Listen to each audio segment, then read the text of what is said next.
కాకపోతే ఇప్పుడు అసల అది మినిమమ్ అది లేకపోతే చూడట్లేదు కదా సార్. మొత్తం వరల్డ్ బిల్డింగ్ అనేది మీరు మహేష్మతి ఎప్పుడైతే బిల్డ్ చేసారో, ఆ 10 ఇయర్స్ నుంచి వరల్డ్ బిల్డింగ్ అనేదాన్ని ప్రతి దాంట్లోనే ఎక్స్‌పెక్ట్ చేస్తున్నారు. అవును. అది లేకపోతే అసల చూడలేము సినిమాలనే అవును. రేంజ్‌కి అయితే వచ్చేసారు. అవును. బట్ ఏంటంటే అప్పుడు అదంతా కొత్తదండి. హ్మ్. కొత్తగా అటెంప్ట్ చేస్తున్నాను అదంతా సో ఇట్ వాస్ యెస్. అయితే అప్పుడే నేను ఒక మాట విన్నాను సార్. అంటే ఆ! నాకు తెలీదు మీరు క్లారిఫై చేయండి. ఆ! ఫస్ట్ డే ఈ టాక్ చూసిన తర్వాత ఇంత బడ్జెట్ పెట్టేసి రికవరీ అవ్వట్లేదు. అదే ఏదో ఉందని తెలిసిన ఆ రోజు రాఘవేంద్ర గారు అయితే కొంచెం కోప్పడ్డారని విన్నాను. నిజమేనా? లేదు. అస్సలు లేదా అసలు అదంతా ఆయన నాన్‌సెన్సా? లేదు. ఆయన అసలు యూఎస్‌లో ఉన్నారు. హ్మ్. అండ్ అసలే అయితే ఈ సినిమా ఇప్పుడు మళ్ళీ కొత్తగా రిలీజ్ చేస్తున్నారు కదా! 'బాహుబలి: ద ఎపిక్' అని చెప్పి. అవును.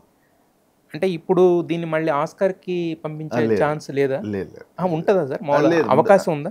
లేదండి. I don't think so. Hmm. అంటే అసలు ఆ యాంగిల్ అసలు నేను చూడలేదు. Hmm. But I don't think it's because it's 10 year old content కదండీ. I don't think it will content really గాని అంటే ఇప్పుడు మీరు మొత్తం రీమాస్టర్ చేసి టోటల్ ఎవ్రీథింగ్ చేసారు కదా సార్. అంటే ఒక ప్రాజెక్ట్. అయినా సరే ఐ డోంట్ థింక్ హ్మ్. It won't have. అయితే దాంట్లో 'బాహుబలిలో' లాస్ట్‌లో ఒక మాటుంటది. తనికెళ్ళ భరణి గారిది. అవును. ఏమో శివయ్య మనసులో ఏముందో మాకేం తెలుసని జెప్పి. అవును. అంటే ఒక 10 ఇయర్స్ తర్వాతైనా మళ్ళీ 'బాహుబలి 3' తీస్తాము అనే ఒక ఒపీనియన్‌తో పెట్టిందేనా అది? అంటే అప్పుడు మరి ఆ ఉద్దేశంతో పెట్టిందో లేదో నాకు క్లియర్‌గా తెలీదండి. బట్ ఆల్‌వేస్ ఏంటంటే ఈ వరల్డ్‌లోంచి ఈ ఉన్న సెటప్‌లోంచి హ్మ్. మనం మల్టిపుల్ స్టోరీస్ చెప్పొచ్చు హ్మ్. అనేది రాజమౌళి కాన్ఫిడెన్స్ అండి. హ్మ్. అంటే చాలా స్టోరీస్ ఉన్నాయి దీంట్లో మనం ఎందుకంటే ఆ వరల్డ్, ఆ క్యారెక్టర్స్ హ్మ్. ఆళ్ళ మధ్యలో జరిగిన దీంట్లో మల్టిపుల్ స్టోరీస్ చెప్పొచ్చు అనేది ఈజ్ స్ట్రాంగ్ బిలీఫ్ అండి. హ్మ్. ఎప్పుడన్నా డెఫినిట్‌గా చేయాలి అనేది ఉంది. హ్మ్. అది ఎప్పుడవుతాయో అప్పుడు. అదే అంటే మాకొస్తుందంటే ఇప్పుడు నెక్స్ట్ ఎపిక్‌లో అదే చూపించబోతున్నారు. థర్డ్ పార్ట్‌కి లీడు లేదు. లేదు. లేదు. లేదా అసల? లేదు. అసలు హ్మ్. లేదు. థర్డ్ పార్ట్‌కైతే అసలేం లేదు. సరే అయితే 'ఆర్ఆర్ఆర్‌తో' ఆస్కార్ అందించారు రాజమౌళి గారు. ఆ! మీరేంటంటే జస్ట్ ఒక సినిమాకి ప్రొడ్యూసర్ కింద అలా చేసేసి ఎళ్ళిపోవడం కాదు. ఆయనతోనే అసోసియేట్ అవుతా ఉంటారు. ఆయనతో ట్రావెల్ ఉంటది కాబట్టి. అదే. 'ఆర్ఆర్ఆర్' ప్రమోషన్స్‌లో గాని, లేదంటే దాన్ని ఆస్కార్‌కి తీసుకెళ్ళి అక్కడ చేసిన ఆ క్యాంపెయిన్‌లో గాని మీ పార్ట్ ఏముంది? నాదేం లేదండి. అంతా హ్మ్. కార్తికేయ చూసుకున్నాడు. హ్మ్.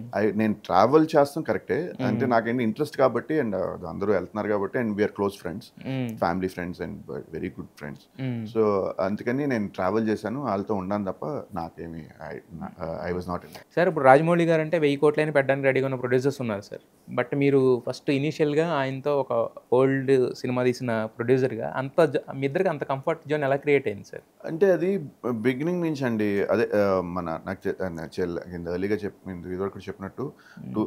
నాకు 2009 లేట్ 90స్ ఎర్లీ 2000 నుంచి పరిచయం. హ్మ్. తర్వాత 'మర్యాద రామన్' చేసినప్పుడు బాగా ఫ్రెండ్‌షిప్పును, ట్రస్టు హ్మ్. అండ్ ఫ్యామిలీస్ కూడా హ్మ్. రామ గారు గాని, మా వైఫ్ కానీ, హ్మ్. లక్ష్మి గాని వీళ్ళందరూ కూడా became very good friends. Yes.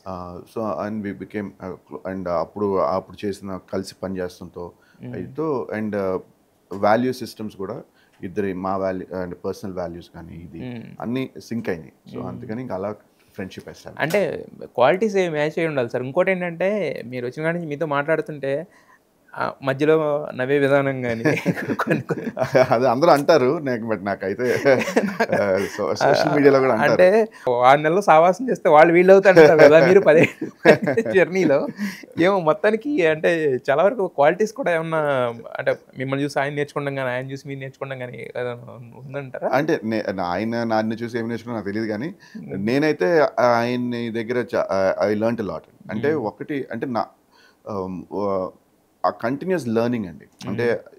దానికి ఏమన్నా ఆ కసి దాన్నేమన్నా సాధించాలంటే దాన్ని అప్పుడు నేర్చుకుని అంటే ఎవరో వచ్చి చెప్తే ఆళ్ళు చెప్పిన దాన్ని బట్టి మనం ఓకే అని చెప్తుంది కాకుండా తనే అర్థం చేసుకునే దాన్ని, హ్మ్. దానికి డీప్‌గా ఎళ్లి అది ఎందుకు పాసిబుల్ కాదు, హ్మ్. దాన్ని చేయాలంటే ఏం చేయాలి, దాన్ని చేయాలంటే ఎవరు కావాలి, అది తనకి ఫిల్మ్ మేకింగే కాదు. ఒక హ్మ్. చెట్టు నాటాలన్నా కూడా దానికి అలాగే ఆలోచిస్తా. అలాగే ఆలోచిస్తాం. సో, అది that is a great quality అండి. హ్మ్. అండ్ నాకు అది చాలా అంటే ఇన్‌స్పిరేషన్ అండి. హ్మ్. సో, మనం కూడా ఏమన్నా చేయాలంటే దానికి ఇప్పుడు మల్టిపుల్‌గా ఆలోచించి ఇంకేంటి ఇప్పుడు ఎవరన్నా కుదరదంటే ఆ ఫేస్ వాల్యూలో తీసుకోకుండా ఎందుకు కుదరదు? దానికేంటి ఒక హ్మ్. 4 క్వెషన్‌లు, 10 క్వెషన్‌లు దానికి అర్థమయ్యే వరకు మనకు అర్థమయ్యే వరకు హ్మ్.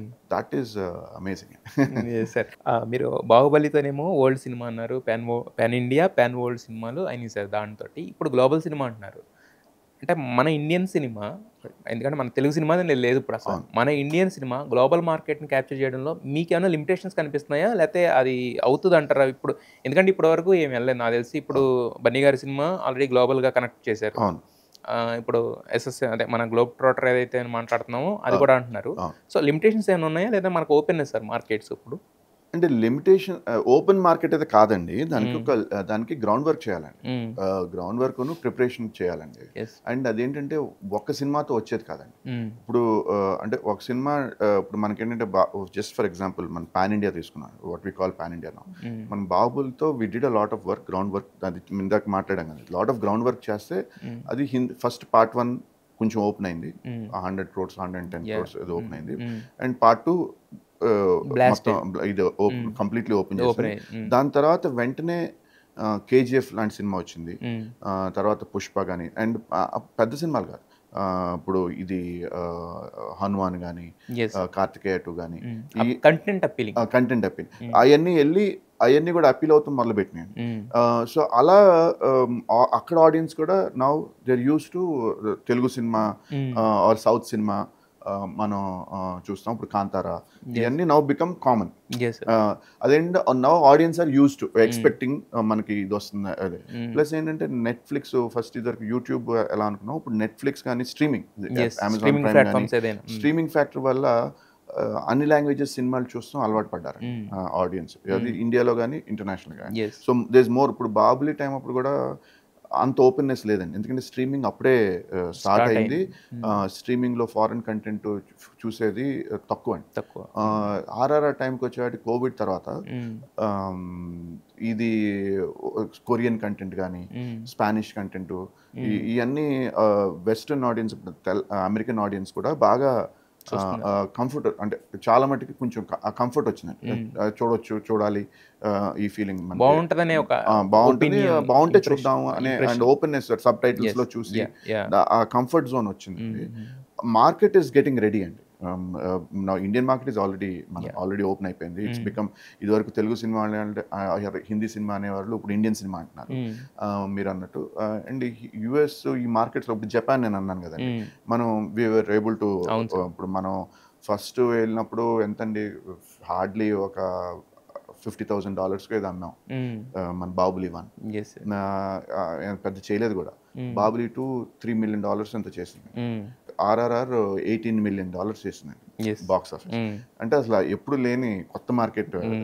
అది. అండ్ అదేంటంటే ఇండియన్స్ కాదండి. అదంతా లోకల్ జాపనీస్ అదే అక్కడున్న అక్కడ అక్కడున్న ఆడియన్స్. ఆడియన్స్‌కి. సో ఇప్పుడు 'ఆర్ఆర్ఆర్‌తో' నాకు అనిపించింది ఏంటంటే ఆహ్, మనం ఇదివరకు ఏమనుకునేవాళ్ళం అంటే ఇప్పుడు ఫారినర్స్‌కి మన అపీల్ అయ్యేయి ఏంటంటే ఇప్పుడు ఒక 'స్లమ్ డాగ్ మిలియనేర్', హ్మ్. 'Lunch box' yes. లేకపోతే 'మీరా నాయర్' గారి సినిమాలు. హ్మ్. అలా స్లైస్ ఆఫ్ లైఫ్ ఒక ఇండియన్ నెస్ ఉండి బట్ ఒక ఫారెన్ యాహ్! ఇంటలెక్చువల్‌గా ఇది ఉండి హ్మ్. ఫెస్టివల్స్‌లో నడిసి ఇలాంటి ఫిల్మ్సే ఫారెన్ ఆడియన్స్‌కి నచ్చుతాయి. నచ్చుతాయి అనేది ఒక పర్సెప్షన్ ఉండేదండి. హ్మ్.